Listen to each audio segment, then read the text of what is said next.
This is an art project that my youngest daughter did. She saw a butterfly painting and it reminded her that thyroid cancer is represented by a butterfly symbol.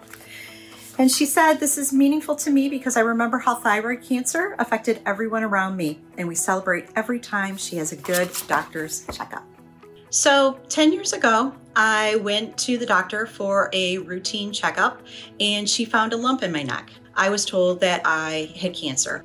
So 5 years later, it came back in my lymph nodes. So I had to go through surgery again. And I am healthy now, but it is something that I live with on a daily basis. Sometimes colleagues, they don't know what to say, or they say that I'm sorry. And quite honestly, I am completely grateful that I'm a thyroid cancer survivor.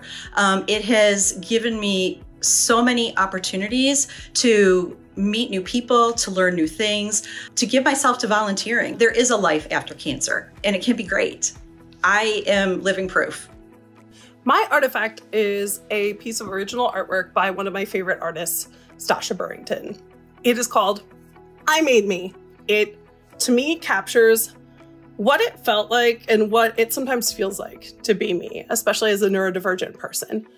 Many of us, even though there's a lot of touting that it's a superpower and all those things, it can still feel a lot of the times like we're broken. In my late 30s, I was tested and found out that I have ADHD. I also have autism as well, but there's a lot of days where it makes life a whole lot harder. Just things like showing up to your job and being able to constantly focus. Before this job, I knew that I was neurodivergent, but I was not necessarily out. ServiceNow is the first place where I not only felt it wasn't just something that was tolerated, but something that was also celebrated.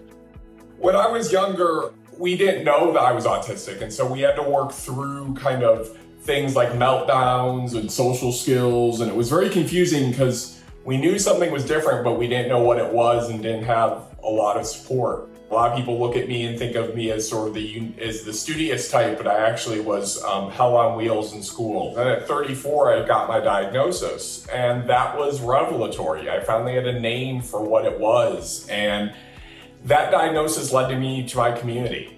It led me to a group of other autistic people who operate on the internet and in other forums, and we found out we weren't alone. The first thing everyone should remember about people with autism is, if you've met one person with autism, you've met one person with autism. We're each unique, we bring different things to the table, and we have so much to offer. So be open to that uniqueness.